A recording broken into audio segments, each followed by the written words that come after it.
Kakra, I want you to read 2 messages I got yesterday on the tragedy that occurred, the needless death of 6 young Ghanaians. Actually, no, before you do that, our reporter on the ground, Fauzu Masaudu, spoke to some of the applicants. In this particular instance, this first one saw how some of his colleagues lost their lives. And then you hear from other frustrated applicants at El-Wak. Then later on you hear from applicants from across the country. So here's an applicant talking to our reporter about the stampede. Around 11, that was 11 p.m. So now they haven't yet attended to me. Came here yesterday 11 p.m. Yes, I was here around 11 there. Yeah, they haven't attended to me. And you've been waiting throughout 11 p.m. yesterday? It's almost 11 p.m. It's almost 12 o'clock now. Yeah, so you can just imagine the kind of stress I've been through. Yeah, still no one is attending to it. So what have they been saying? What have the military been telling you? Oh, they are just trying to let us be in another whereby they can just pick a group of people, then they'll just go and do their own for them. So since morning, some of us just be on the sun. We are unlucky. Let me put it that way. We have been unlucky, so they haven't called us yet. So we are just hoping that they'll just call some of us so that we just finish and go back home. Have you eaten? No, I drank water. There is information about some of your colleagues, some passing away, some, sustaining injuries and all of that. Does that scare you? Yeah. Or frighten you? I witnessed one. Yeah. And then as of now, the girl is always on my eyes, although I don't know her. Yeah, but I can see she's really out of breath. She's just trying to hold my neck, and I'm also suffering. They've tried pulling her out of the crowd, but it's not going. Behold, someone also pulled me. I don't know where their hand came from. I just thank God Almighty that I'm still alive. Wow. So you witnessed the moment leading to her passing when she was rushed to the hospital? Yeah, I was not there when they were rushing her, but I saw her when she was just about to lose her life. Wow. And also do about it because I was also suffering. It got to a time I don't know where my documents, my bags were. Yeah. It should be traumatizing. Yeah, like that's what I'm going through right now. I feel like I'm also a dead person right now. Yeah, because what I saw in the morning was too much. Yeah, what I saw in the morning was too much. So that's it. I just don't want to talk about it. Anytime I talk about it, I always see the girl in my eyes. I don't know. So earlier on, they have to tell us that maybe today we can only work with 100 people. So they will send 100 people message for us to come. But me, I'm working somewhere. I have to plead for permission. Where are you coming from? I'm coming from Wager. I'm building at Wager. Then I have to leave site and come here. You said I should come back on Saturday. So on Saturday, I have to ask for permission and come back. It's not even 15th on the calendar, and I have 2 days out of job. How much am I going to earn? I don't know, we just don't have any chance, and it's like I'm even fed up because Charlie, somebody said he has been here for the past 2 years. It's still the same thing, and he's going through the same thing he went through last 2 years. So what is it? So earlier on, they have to tell us that maybe today we can only work with 100 people. So they will send 100 people message for us to come. But me, I'm working somewhere. I have to plead for permission. Where are you coming from? I'm coming from Wager. I'm building at Wager. Then I have to leave site and come here. You said I should come back on Saturday. So on Saturday, I have to ask for permission and come back. It's not even 15th on the calendar, and I have 2 days out of job. How much am I going to earn? I don't know, we just don't have any chance, and it's like I'm even fed up because Charlie, somebody said he has been here for the past 2 years. It's still the same thing, and he's going through the same thing he went through last 2 years. So what is it? And I want to call out on our big men in our country, our Chief of Staff, Honorable Julius Debra, and the Chief of Air Force Staff, the Vice Marshal Frederick Asari-Bekui. I just want to notice them, not a pose of threat, but I want to understand that when they are aware something like this will be going on, to even instead of bringing such chaotic moments like this, leaving such miserable memories.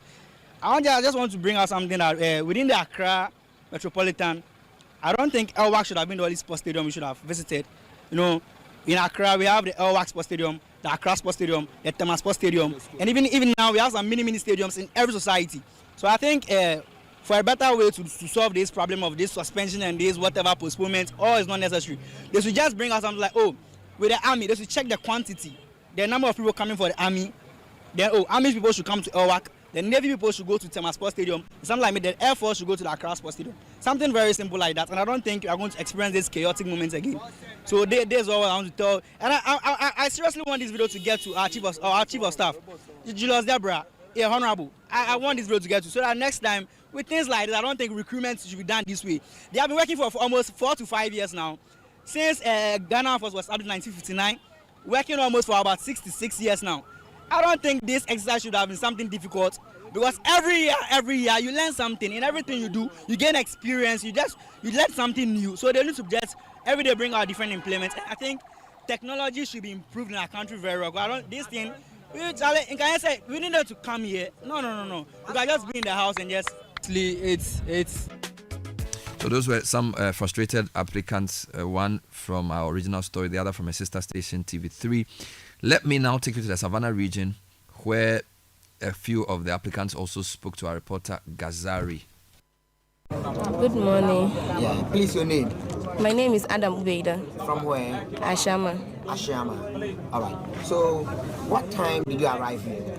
I arrived here exactly 5:30. 5:30. Yeah. And have you been able to have access? Not yet, because the queue is too long. Okay.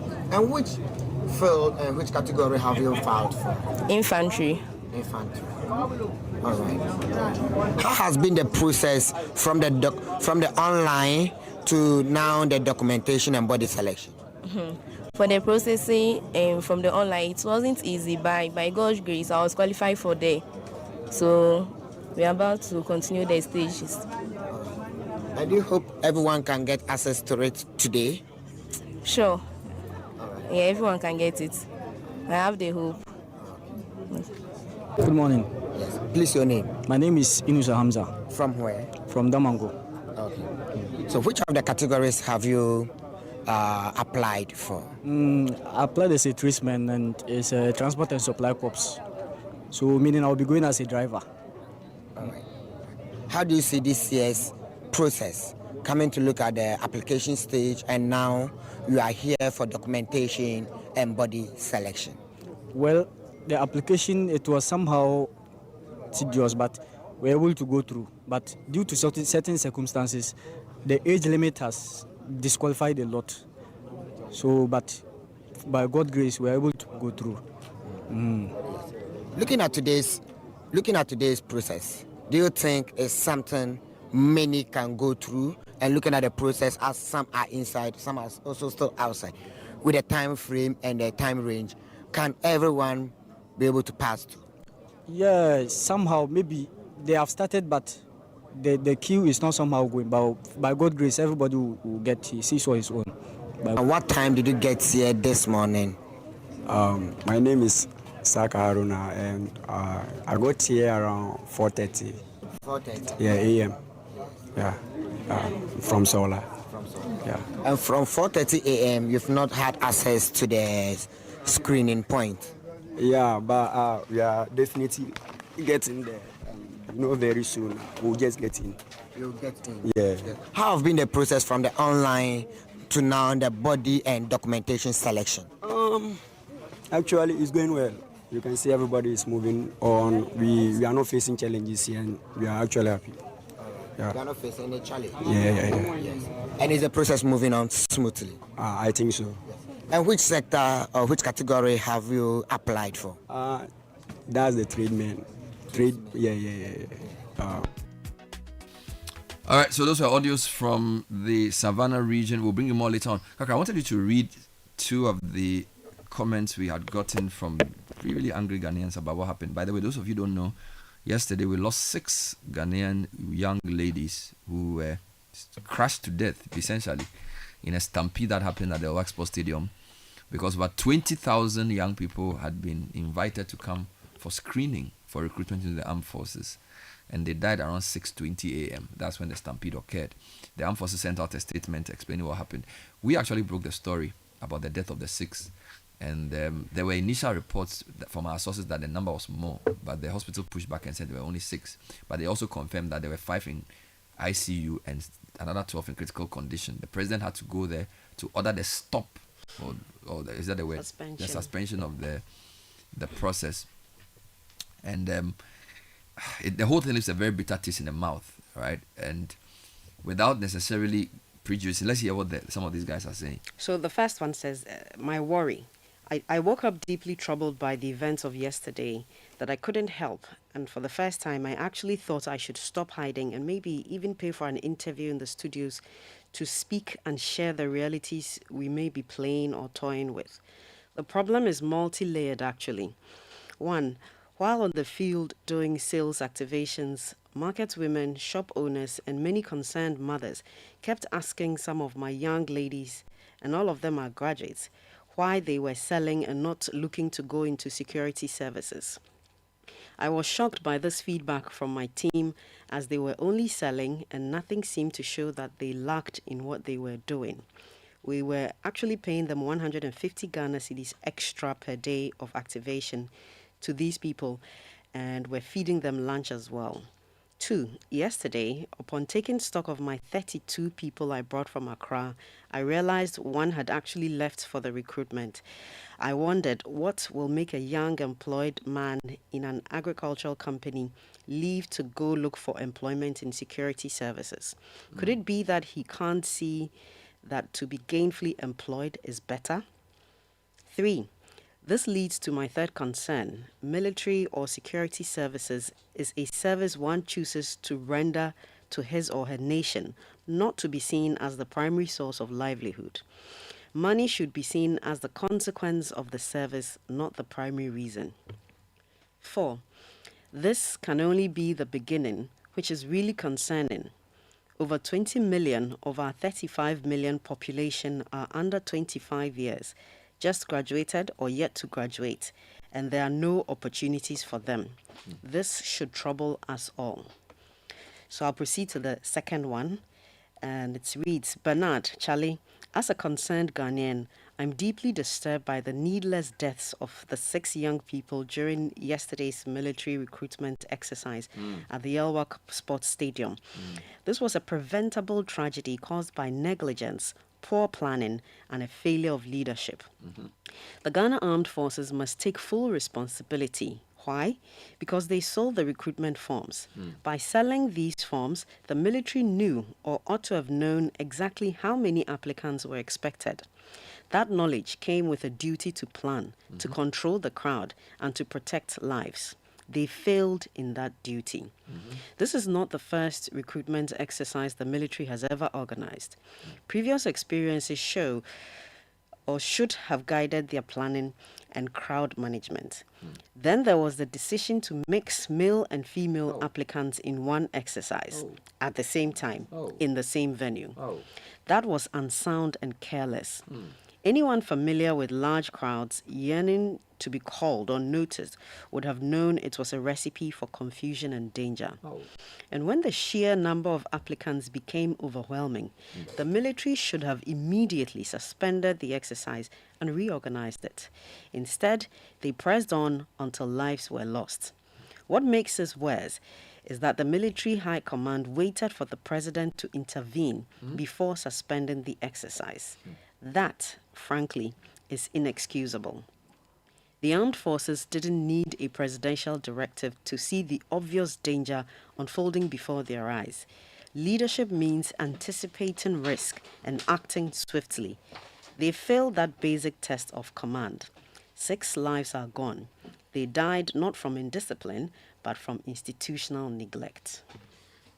I even think if the media hadn't reported that people had died, we would not have seen a statement much early, because the statement, and there was a video of the head of the hospital angrily sort of dismissing the figure of to me it's like, and saying it was 6. Do you understand? It's almost as if the 6, even if it's half a person who has died. Do you understand? So the mindset of the people was not even to tell us anything. So if it wasn't that we had said that the people had died, I'm not even sure they have come out to even admit that anybody was dead. You get it? Because it was like, oh, you people are saying 12 people are dead. It's not 12, it's 6. As if that's some trophy to be won. Too many. Do you understand me? The whole mentality of the people is very, very disappointing and very bad for people who are supposed to be professionals. It shows the disdain for the life of young Ghanaians that you organize a program like this. You don't even apologize to the public for this disorder. Terrible. This chaos. It's unpardonable. And you can't be shouting at us as if we rather have done something wrong. If we hadn't put that story out, I'm not sure the president might have known at the time he was going to come and say that somebody had even died in that thing. It's so bad. They should be ashamed of themselves. And somebody should take responsibility for once. It's not every time that we should say people shouldn't resign. You cannot oversee such things. Look at that.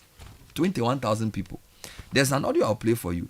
If you calculate the number of people who were there, how were they expecting to finish processing them in a day? Because the throughput time, it just doesn't make sense. If you have 20,000 people in a stadium like that, in the space you allocate, even if you did one person in 30 seconds, you can't finish.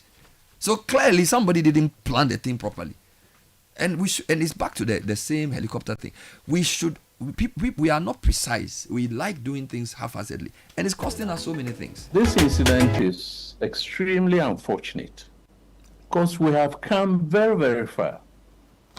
Some years ago, everybody from any corner of Ghana had to come to Accra. Initially, it wasn't a problem. But then we realized that as a result of a number of factors, including the spike in unemployment, the numbers were increasing. So some years ago, the decision was taken to decentralize the first phase and have it conducted at the region, just so that the numbers will be manageable. That is where we have come from. Now, despite that, given that people were informed by text messages electronically, so there was a database of the numbers expected to congregate in Accra. And that number, we are told, is about 21,000 souls. Now, my analysis is that, Bernard, if it's true, as one radio station said, that 9 tables were set up for processing the 21,000, even if one person took 1 minute, it was going to take 38 working hours, not 38 working hours. Wow. Our working hours are not from 6 to 6, so that's not 12 hours. In other words, we required in excess of 5 days to process the 21,000 around the 9 tables, unless we set up more tables so that we could reduce the number. The whole idea is that the planning should have factored in the quantum of the people who were expected to congregate at Elwak. And that number was excessive. So they should have been grouped. Monday, X number to X number should arrive by text message. Tuesday, Wednesday, Thursday. Probably, if we had managed the numbers through the planning in this way and set up appropriate infrastructure, call it safety infrastructure, the stampede might not have occurred. Now, I'm not comparing the military to the police, but one of the last recruitments that former IGP Dampari did, we saw it on TV. He erected tents and deployed seats and water for these recruits to go and sit under while they were going through the process. Now, I happened to be going to Burma camp in the morning. From 37, I encountered this crazy traffic, and I didn't know what was happening ahead of me until I went through the traffic lights. And then all of a sudden, I saw, these huge numbers on the other side of the road, the airport side, the Elwak side, all across from one end to the other. And then whilst at Burma camp, doing whatever I was doing, I got a message that 6 people had perished. It's more about planning. Now, I don't want to doubt the integrity of the armed forces. So yes, there must be investigation. I think the armed forces must be credited with the honesty to do an honest job and investigate the circumstances under which the stampede occurred. And stampedes occur around bottlenecks when large numbers of people want to go through a small opening or avenue. we need to come to the bottom of that, so that we can find the remedies to that. But we have got experiences behind us. This thing should not have happened in 2025. It shouldn't, given that we even resorted to the use of technology. So it's an accident that must happen, but we need to, get to the bottom of it. And as the president has said and the minister has said in Parliament, the event has been suspended, and then a new dates also will be announced. And I hope the new dates will spread the numbers across several days, and not ask 21,000 people to come back to, Accra. On the compensation side, Bernard, as a human being, I've got a diary of occasions in which I might have lost my life. One driving a military vehicle that we call the Pin Squad. Assuming that I had died at the time as a lieutenant, and assuming that even in, the Champions days, because this was about 1975, 76, and so on, my family had been given 40,000 Ghana cedis, even assuming the Champions time. My wealth now is many, many times more than that. So this idea of computing compensation around 25,000 Ghana cedis, 40,000 Ghana cedis, is an insult. Doesn't take into consideration the potentials that these individuals that have lost their lives, might have realized. Any one of them could be a sergeant major, in fact, even as other ranks. In fact, these were going to be, I don't know whether officers or whatever, but even as other ranks, some of them could leave and go to university and come back, become officers, and one day be very high-ranking persons. So those who are going to look at the compensation must factor in the total loss to the families that are bereaved, and not this funny figure, 40,000 Ghana cedis, when every 4 years MPs go and take, I don't know, is it 600,000, that kind of stuff. Let's avoid compensation by getting the mechanisms right, and then everybody goes home happy. It's about time that we actually develop the manual for these exercises. If me, as an individual, I go to organize a program at Elwak or Accra Sports Stadium, wherever, I will be expected to be guided by occupancy, dictate, where for every space, the National Fire Service have dictated the occupancy levels for every facility, and I'll be expected to go by those dictates. Today, if I were a musician and at my musical program, the place is overpopulated, overcapacity, and 6 deaths occurred, I'm sure I'll be seeing some lawsuits. And so if I were part of the members of these people who are dead, I will be talking to a lawyer by now, trying to rope in the Ghana Armed Forces, the Attorney General, and all relevant parties to this suit. Look, Bernard, we must grow above this. State institutions must be bound by occupational safety and health regulations, just as everybody is bound by those. Okay?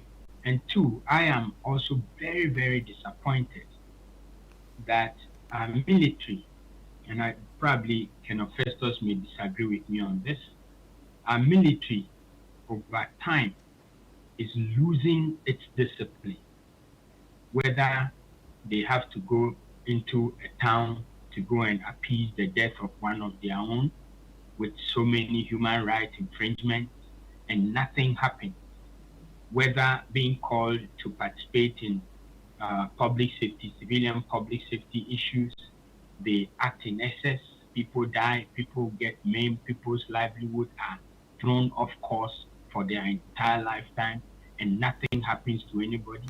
And so that indiscipline is growing. And if we don't take steps to address this, probably one day we are going to sit down and realize that we will not have a country again. So it is important that while we called for a halting of the program for reassessment to be done before its reopening has happened, it is important that we the investigations that are going to be done actually hold people accountable for this. Whoever had access to data, had access to sending text messages for so many people to come to one area, to congregate in one area for this purpose, those persons must be identified and dealt with so that we can build the military that we want. So you heard earlier Ken Officer Boaji and later on Dr. Nanaya Wakwada of the Bureau for Public Safety speaking on the point of view. In studio, we have Francis Kakra Forsen, Richard Delaskai, and Caleb Kuda. 29 minutes past 8 City Breakfast Show. What do you make of the tragedy of yesterday? What can we do to prevent the further recurrence? The president has ordered the armed forces to suspend the Accra program. There were also 5 people who were sent to hospital in Kumasi. I think they are collapsed. Some of them were told were in difficult condition, but fortunately we haven't heard of any death in Kumasi yet. And some of the footages I've seen were not taken by official cameramen. So you have like amateur footage of the number of people who were there. It is unbelievable. It's unbelievable. And there were lots of issues have been raised about the haphazard organization. But I also think there's an angle around desperation that we need to speak about. That 20,000 people in Accra. Look, the numbers are crazy. It tells you that we have a big problem coming up where a whole generation. Look, unemployment rate in Ghana, youth unemployment is 39%. Youth unemployment is crazy. So essentially, 2 out of every 5 young people who want to work don't have access to a job. We haven't even added underemployment and working in vulnerable jobs. The type of economy we are running is not creating jobs. We also need to speak about this. I was analyzing the budget numbers. About 49% of our tax revenue is used to pay government workers. Do you know that government workers are not up to 1 million? If you take all the people employed by government in the whole of the country together, it's not up to 1 million people. Yes, yet it's taking so much of our budget. I am telling you, this one is a number I have seen from the last figures. We have almost 40, let me get the right figure, close to 50% of 47% of our tax revenue goes into wage bill. It's in the wage bill. And the wage bill of all people employed by government, police, soldiers, teachers, ministers, Yes. all of them together, they are not up to 1 million. 1 million. Meanwhile, a lot of the government initiatives for job, people want work for government. It's not sustainable. No country can deal with this unemployment bout by just recruiting people into the government services. So the whole exercise was just for 4,000 people. As we speak, when we interviewed the Deputy Finance Minister 3 weeks ago, he said 75,000 people were ready to enter the teaching and another 70,000 for nursing, and they couldn't even employ them. And we are talking about basic nurse, a basic teacher. So think about it. There was a guy there, in fact, yesterday in Kukong Kitikiti, a guy came to speak and said he had done nursing training 3 years ago and wasn't getting posting. So he decided to do poultry farming, and then they gave him 500 beds, and he's not a poultry farmer. So forget about the stampede. You have half of your tax revenue is paying less than 1 million people who are working for government. Another 150,000 people, teachers and nurses have been trained. The government is not even ready to employ them because there's no money. And you have 500,000 people writing WASI every year. 500,000 people writing WASI every year. So if you look at three cohorts, that's 1.5 million people. So if you look at a 10-year cohort, that's about 15 million people. Our population is about 34 million now. The places the economy grows from, all right, if you take our economy last week, they said services, when I looked at the data, the main sectors of growth now are services.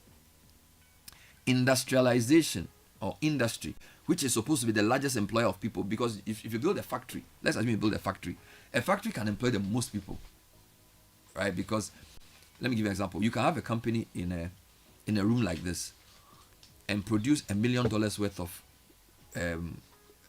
business in a month, because it's maybe services led.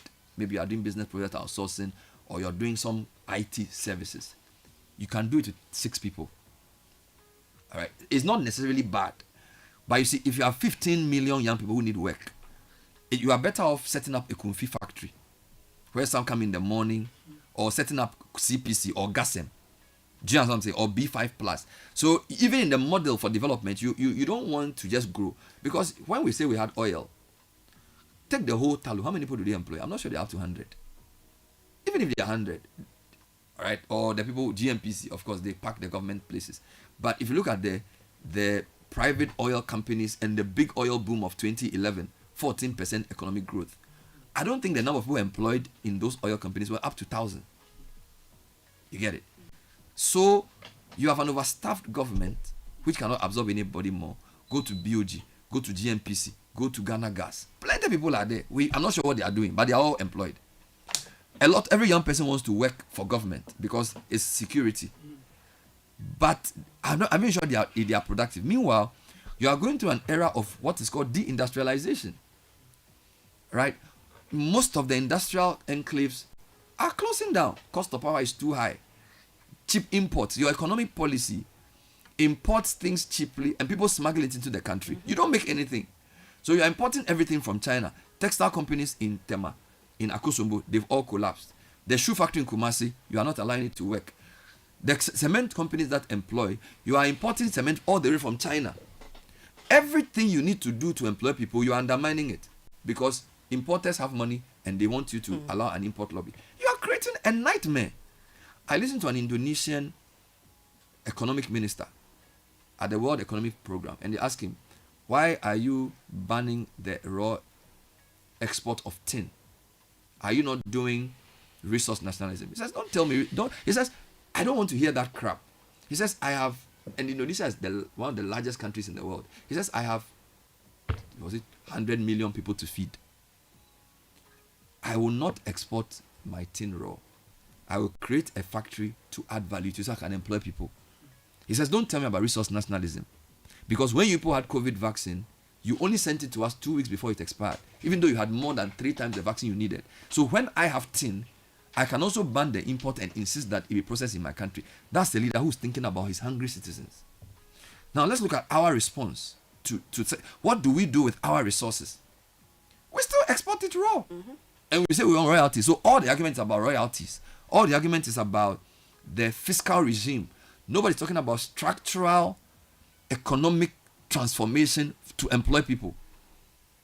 So oil sector, Talo will pay, ENI will pay, they will still add value, and you buy the finished product. Which is why I said, don't buy me chocolate from Switzerland. I won't eat it. From Brussels. Wherever you went to, because it is part of the economic narrative. And I'm diverting from military, but it's an important point, that if you produce raw cocoa and you sell the cocoa beans to somebody, apart from those who drive the trucks and those who pack the cocoa beans, you haven't created any value. Meanwhile, cocoa processing companies in Ghana a year ago were struggling to get cocoa beans to even process to do their chocolate. Right? So you export the raw material, you don't add value, you don't create jobs, and you say services is what? How can services transform your economy? You are not even efficient. So you are not Ireland.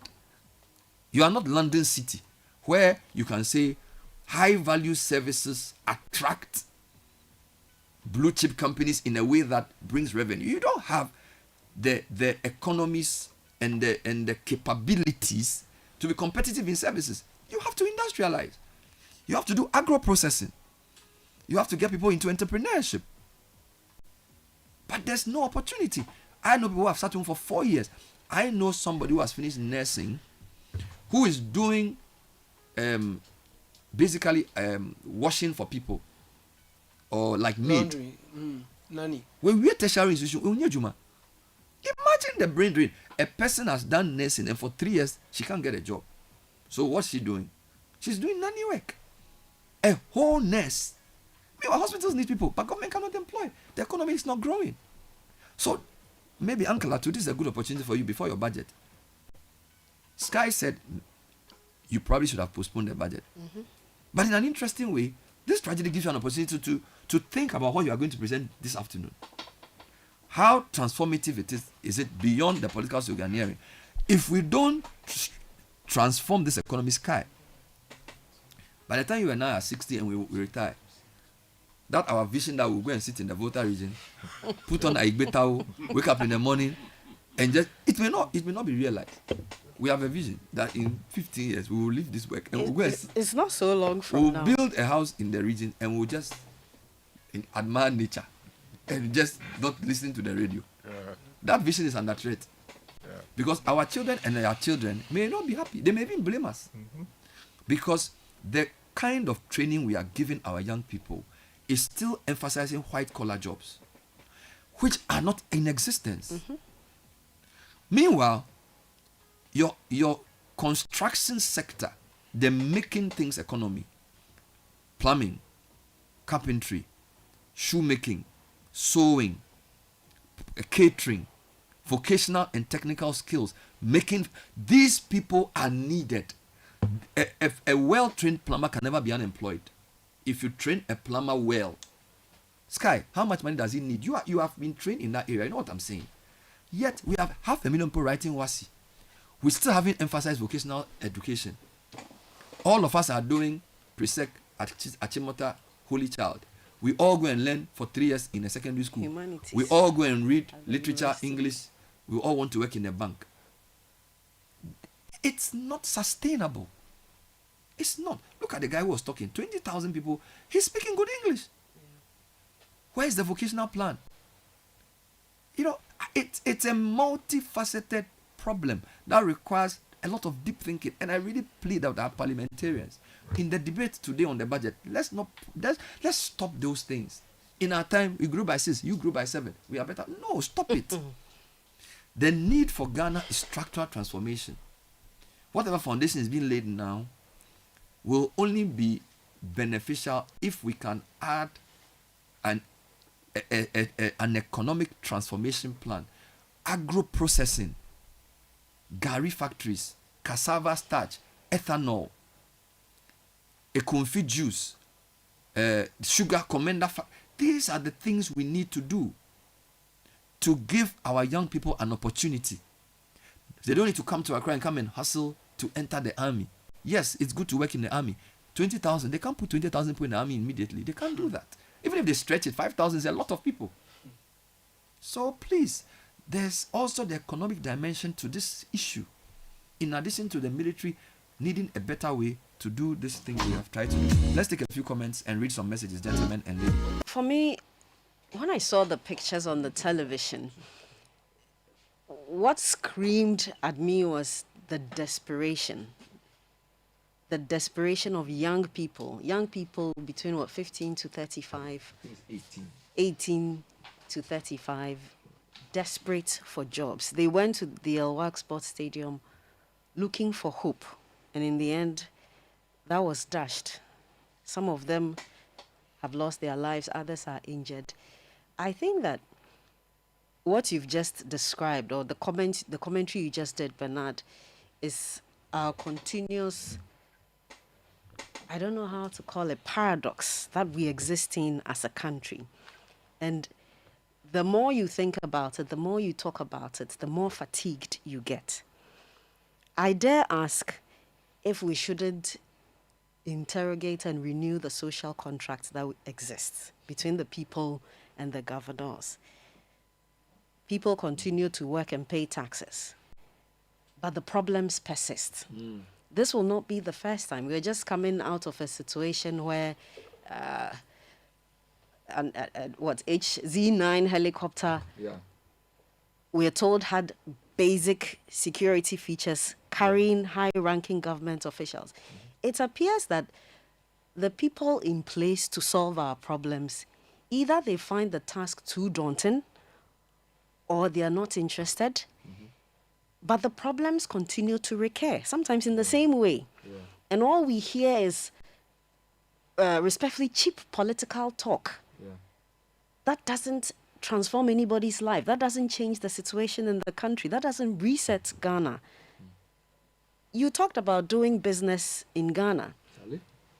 If you talk to any SME, small and medium scale enterprise, the problems they are going to tell you from their encounters with the state, it's almost as if the state doesn't want you to do the business and employ the youth, many of whom were at yesterday's unfortunate event. I think the people managing the country need to tell us if they are incapable of doing it, then we need to go back to the drawing board and rethink how we are going to go about the country. But to speak specifically to the Ghana Armed Forces, I think what happened was a colossal failure. And it goes beyond that state institution. It's a national failure. They failed to plan. Question number one I want the Ghana Armed Forces to answer is, what was their plan when they put that social media post out calling for people to come for the recruitment exercise? What was their plan? What numbers did they expect? What was their plan to manage those numbers?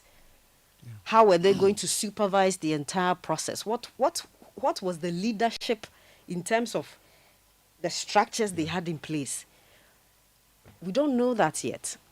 To tell us that, Caleb, what did you say? An unexpected surge. So maybe Caleb should read the statement, because the statement in itself reveals the mindset of the people. Yeah. You know, and I don't even think they've held a press conference to even explain themselves. There should have been a prior communication. I don't even know if they've apologized. I don't know if there's. They said they regret. The first line they said regrets.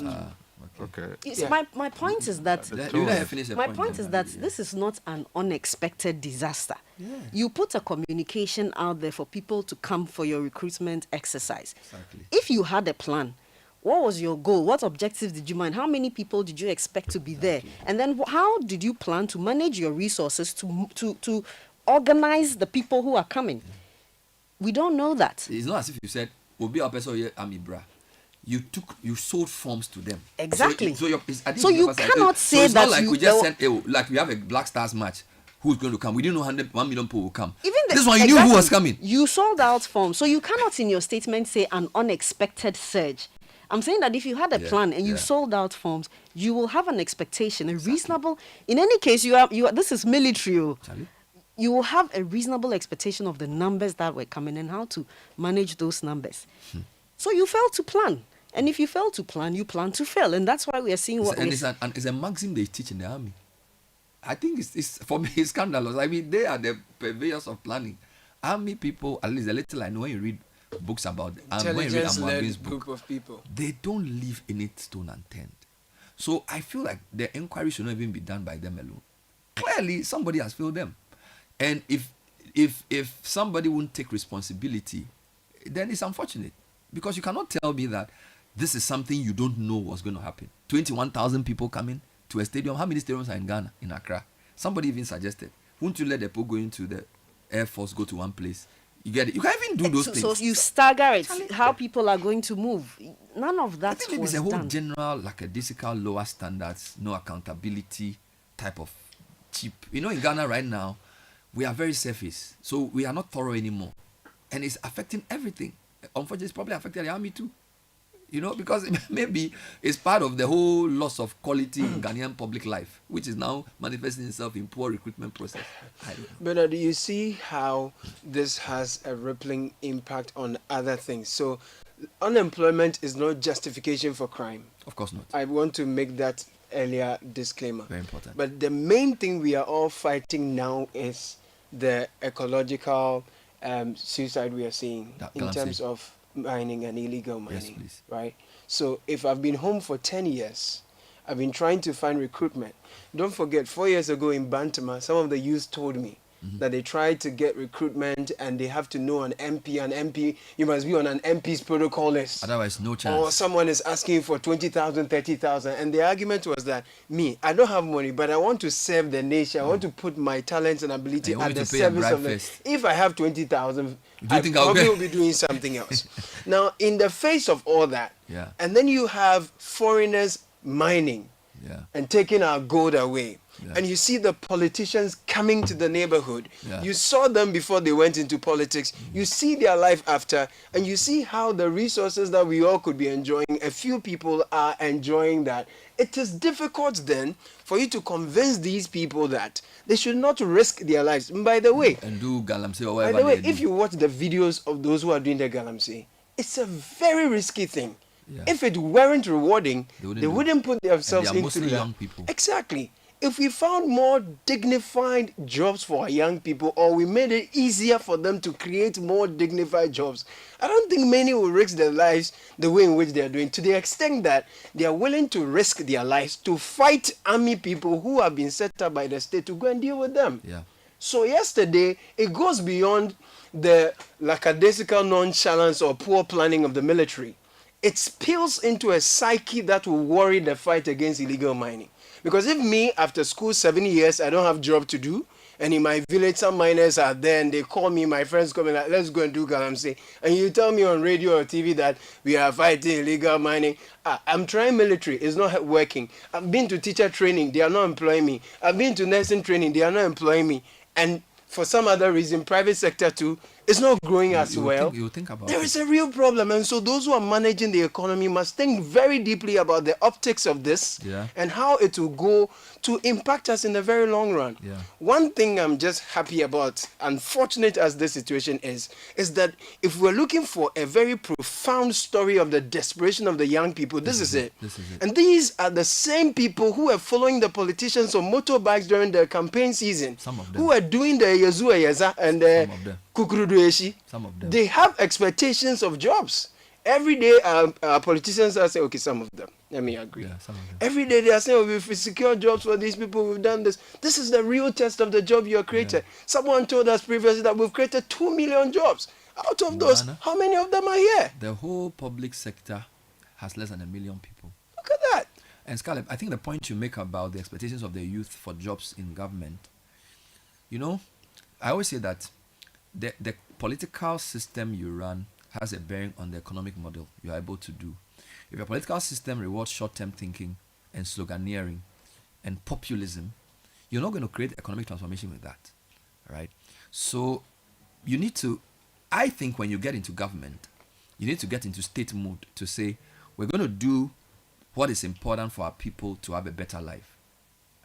And I actually think if you do that, the politics will take care of itself. I feel like a lot of times politicians are worried that if they don't put politics first, they may not secure themselves in power. But I don't think Ghanaians are stupid.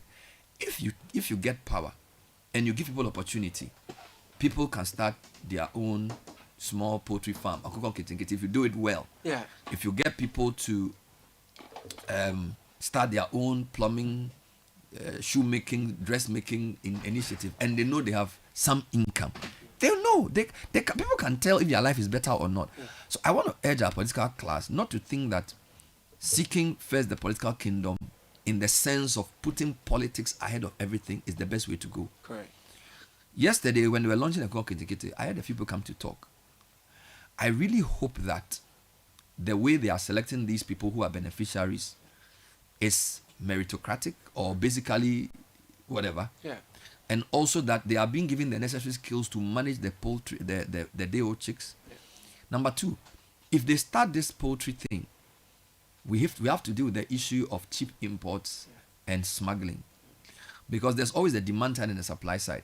If you give people the chance to start their own business, and yet the economic policies you push, so whether they are into poultry, they are into maize farming or rice farming, or whether they are even working at a textile company, if your economic model allows cheap imports that displace local production, it's cost 90. All right. So there needs to be better coordination. Absolutely. Right. And I just want to urge, we've said Mahama won a massive mandate. I think he knows what he has to do. Let's hope the people he's working with understand the urgency of the task they face. Let's avoid looking for quick praise, premature celebration, setting your own questions and answering them type of public declarations. Because of the competitiveness of our politics, it's very easy for you as a minister to want quick wins. We know that to transform a country takes more than 4 years. which is why generally governments get 8 years to do something. So I just want to urge the ministers, finance minister today, reading budget, agri minister tomorrow at AgriFair, please focus on the long-term structural issues. If you do, in a generation, we'll see the difference. Please avoid the temptation of playing to the gallery. Because it's very easy to do this. It's very easy to do it in every sector. Because, Kai, notice that even with the way politicians talk on air now, in parliament, even not in Ghana alone, because of the mob, I call them the mob. The mob is basically social media and how they'll come at you. Even British parliamentarians now, they're looking for sound bites. Yep. If you monitor debate in the UK from the 90s and you compare debate today, somebody gets up, he knows that TikTok is watching him. Yeah, playing to the gallery. Pine. It will trend. Yeah. Even the Ghanaians are also doing it. You see, and it's evidence. Think about it. If you can sacrifice rigor in debate, you also sacrifice thoroughness in policy. Yeah. Because you also want a policy that can give you a quick... The problems we face will not be solved by sound bites. So, Mr. Atufosin, today, forget about sound bites. Even if you don't cheer, it doesn't matter.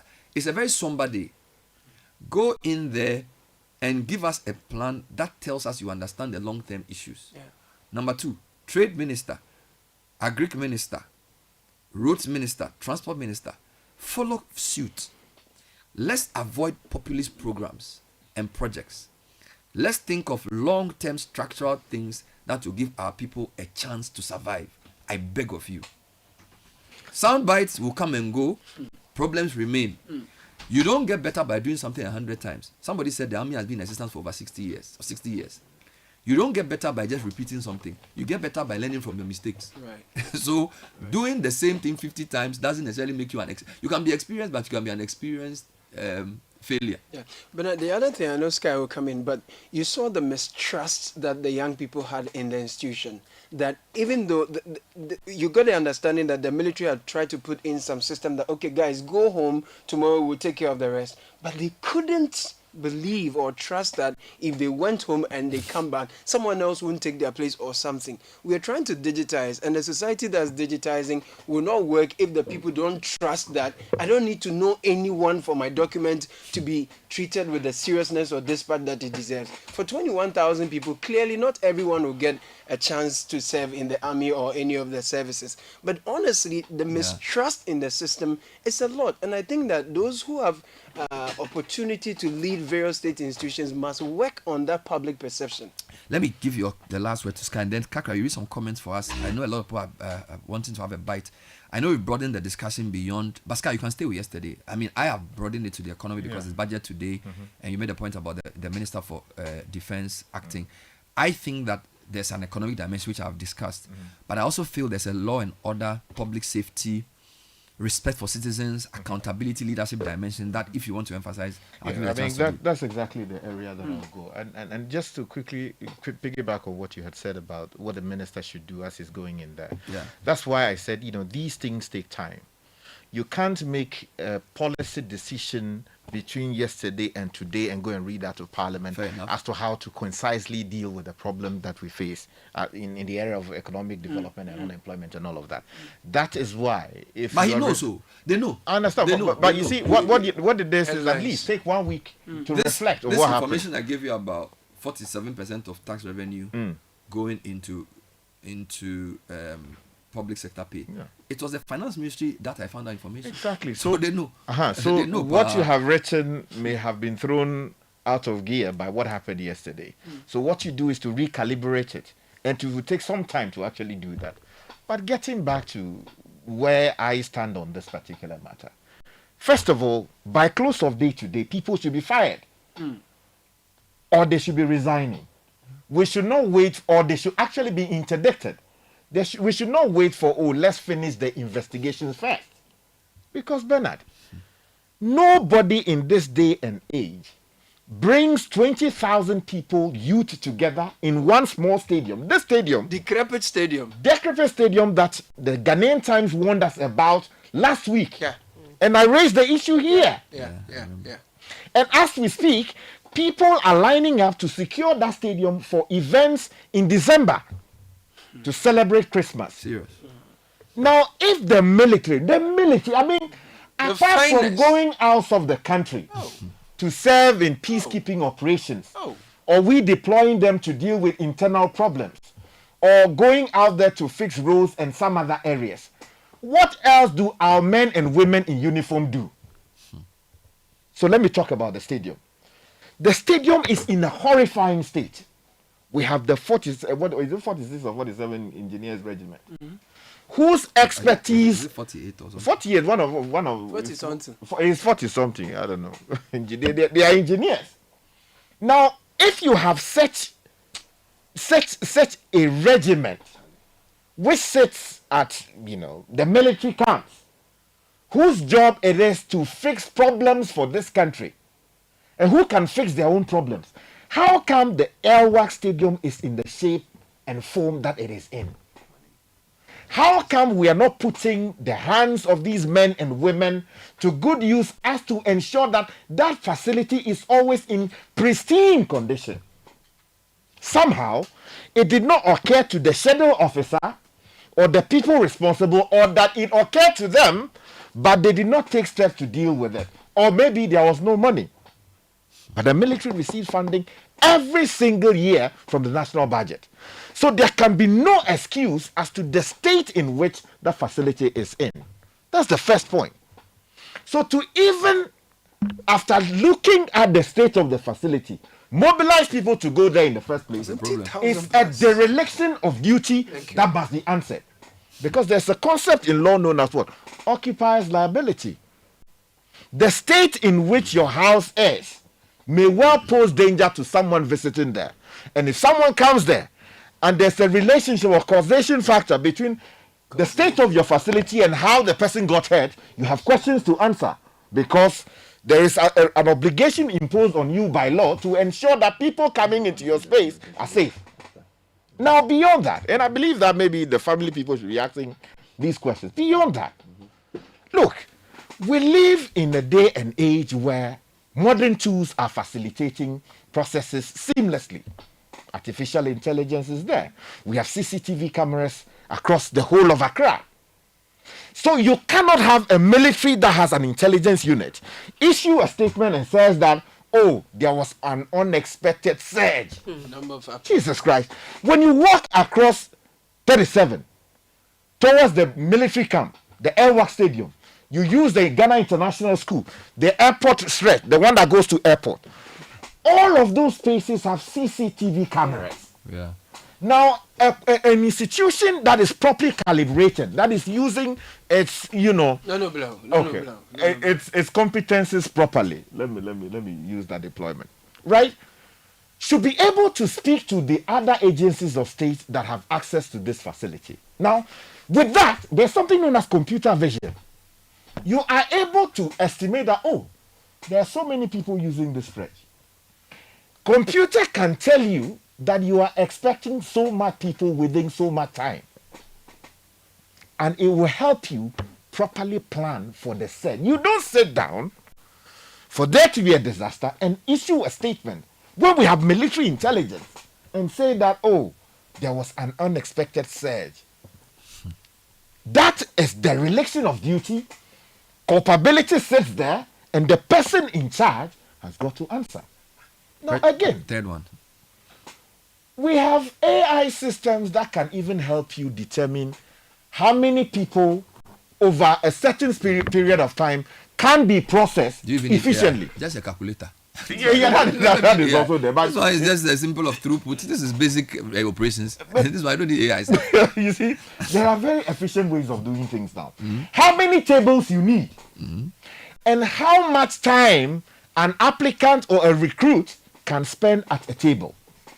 To model it. And how many people you can deal with within a space of 6 hours so that everybody can go home. Right? The question is, in this day and age when warfare has changed, drones are fighting in the battlefield, autonomous weapons are doing all kinds of things. Do we have people in the military who could have said that, oh yes, it's possible to use this, let's deploy it? Was that conversation had? And did a superior officer take a decision to accept it or not accept it? These are questions that people responsible for the space must be answering. Scott, to summarize what you're saying, yesterday we discussed the helicopter flight. What is apparent is that in Ghana, we do something so often that there's no need to change it. So sometimes disasters provide an opportunity to rethink. The tragedy with Ghana is that when disasters happen, we manyamilize it. You see, I want a word that I hope you give it to God. So that's we manyamilize it. So when we do that, we then lose the opportunity to implement reform. Which is why yesterday I could understand your angst around the decision not to even release the full report on the Z9 crash and the way the summary was presented, which appears to be in a hurry to simply blame the weather and then simply say, let's buy new equipment, without going into institutional and human failures that could have led to this. So in a sense, this El-Wak thing is the same thing. Yeah. Where and so even though Hajia Ladi may not have meant evil in what she said, it's part of the national psyche that, it is the Lord's will, so let the thing just go. And if we don't deal with that type of thinking too, we miss opportunities that tragedies present, because in every tragedy is an opportunity. Okay? And the reason why the AI things you mentioned, all the things you said would not have occurred to anybody was that, it's working okay, or nothing bad has happened yet. That's how Ghanaians think. So what I'm saying is that for Ghanaians, they are only kicked out of their sense of comfort when tragedy occurs. But then we nyamilize it, and then we lose the opportunity. That's what I'm trying to say. So with the death of the 8, it could have been, never again should we put people in harm's way in the way we did. A day later after the report, get it? We did exactly that. Then you can come to this one, of course, a different issue. Then you come to this tragedy as well, where you have a big opportunity to say, we are going to change, you are going to have a deep, so in certain countries, there will be a commission of inquiry. People will appear live on television to answer questions. Then there will be far-reaching recommendations to say, from now on, recruitment should be done as a rolling thing, known a must. So like, May 9 disaster occurred. I don't see any serious change implemented in the way we manage crowds. So we have two problems. We don't like to plan because we believe that if it ain't broke, don't fix it. When it gets broken and we're supposed to use the tragedy of the breaking to fix it, we say it is the Lord. So let's keep on doing the same thing we do. I feel like that's also a key issue. The mindset of the average Ghanaian and how we process these things is going to go a long way because you must be determined to implement change if you want to improve. So much of it as a society. So let's read a few comments, and then I think we've said a lot this morning. We can move on to other things. So, Kakra, if you can help. I want to just quickly in one sentence. Okay. I think that we need to pay attention to the young people of this country.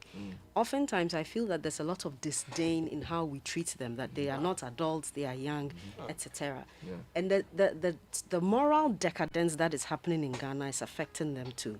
Our young people now see the only means of improving their lives in terms of employment, galamsey, or securing a job outside, in the government. Some of them. Securing a government job. Granted, some of them. But that's because that is what they have seen. They've seen people go into politics and get their lives transformed. And they've seen people do galamsey and get their lives transformed. I think we need to pay attention to the young people. 100%. Sky, you want to come in quickly before? Read a few comments for me. So the comments coming in, Chris Intema says, the political wastage by the political class over the past years could have made the economy much better to the extent that we could have opportunities to employ the youth. Bernard, on the issue of dreaming about your retirement, please forget it. Most of us in retirement had those thoughts too. But where are we now? Paul Willie in Ashali Boche says, Bernard, we are growing an army of young people who are no longer afraid to risk their lives in a bid to earn a living. That speaks to how desperate our youth have become. When news of the deaths of their 6 colleagues went viral and the soldiers asked the prospective recruits to go home and even beat them with the sticks as though they were cattle, they still chose to stay at the risk of losing their own lives. If that doesn't compel our leaders to think and act, nothing will. We will continue. We cannot predict how far this frustration of our youth and mistrust of processes will go, or on whom it will be visited when it ripens. A word to the wise. It's enough. Bernard and team, the Ghana Armed Forces know how many people they can screen at the El-Wak Stadium in a day. The online portal could have been set to allocate applicants to different dates and even time, depending on this. It's just a plugin you install in a website. Very simple. Even if they couldn't do this, send bulk SMS to the people and allocate dates. They died for nothing. I'm very pissed. That's Paul Effa in Iceland. Hi, Bernard. My current job isn't what I prepared for, and I'm looking for a new one. Seeing all those people in the line just broke my heart even more. Being young at this time is just hopeless. Kwame K sent that from Medina. Good morning, Bernard. I hope those who spoke and criticized the process will not be victimized. What happened is very sad, and I pray things will be done better. God help our nation, Ghana. This is Echo. After how many years of no enlistment, why didn't the GAF prepare better? They knew the number of applicants. Why didn't GAF prepare better? Lots of they comments. Could have had several documentation points. Surnames A to E at El-Wak, F to J at Nicholson Stadium, K to O at 5BN Square. Must we continue to queue for everything? Very good suggestion. The U.S. Embassy in Accra handles far more applicants, yet you'll never see crowds flooding their gates because they plan, schedule, and manage the process with care. What happened wasn't just poor organization. It was a failure of foresight and responsibility. Lives were lost needlessly, all because simple measures weren't taken. Discipline and respect for human life must never be afterthoughts. My 2 pesos. Here's another one. Good morning, Bernard. Job security is why some of them will stop some jobs and get into the service. Condolences to the families who lost loved ones. Ernie sent that from airport. Good morning, Bernard and team. Morning. The same stampede could easily have happened at voter registration centers too. The same thoughtlessness and planlessness goes into so many other registrations in Ghana. Can't people be categorized and served? For example, all applicants or registrants with surnames AA to AD can be invited on day 1. Then applicants with surnames starting AE to AK can be invited for day 2, and so on until applicants with surnames starting with Z. You notice served. A lot of people are saying the same things. Read the last 2 here. There's a long one sent by Apia Adumaku from CAT International on the platform that I want you to read before we move on to something else. So if you can lead the last 2 from Jesse in Sakumono. Jesse says, so Jesse says, Bernard and team, the military's handling of the recruitment exercise that led to the needless loss of lives at the El-Wak Stadium is a huge disgrace to them. In a serious country, heads would have rolled and individuals responsible would be prosecuted.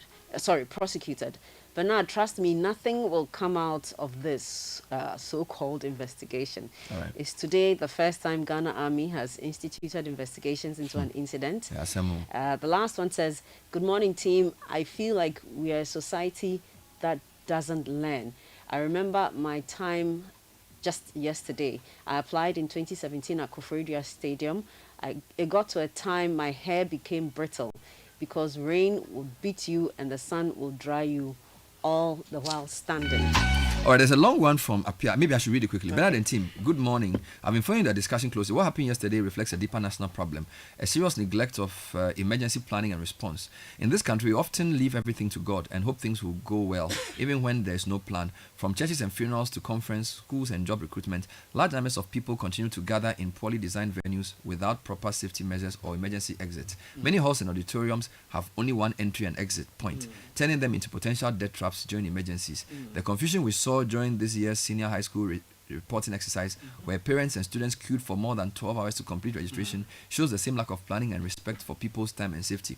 In the United Kingdom, after the 1989 Hillsborough disaster, the government passed the Safety of Sports Grounds Act, giving local authorities the power to inspect, regulate, and certify stadiums and large venues.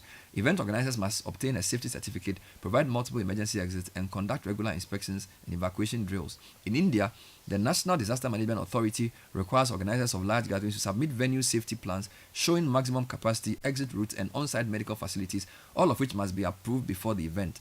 This is why CAT International Accra is calling for an amendment to the Public Order Act 1994, Act 491, to make it mandatory for all event organizers, indoor or outdoor, to comply with basic safety and emergency standards. Any venue that fails to meet these standards should be shut down until corrective measures are taken. At present, the law focuses mainly on the police and overlooks the important role of metropolitan, municipal, and district assemblies in enforcing safety compliance. Expanding the scope of the law will ensure that organizers are legally obligated to protect the health and safety of participants. MMDAs must also be equipped and empowered to supervise, inspect, and enforce these standards. Apia Adomako, CAT International.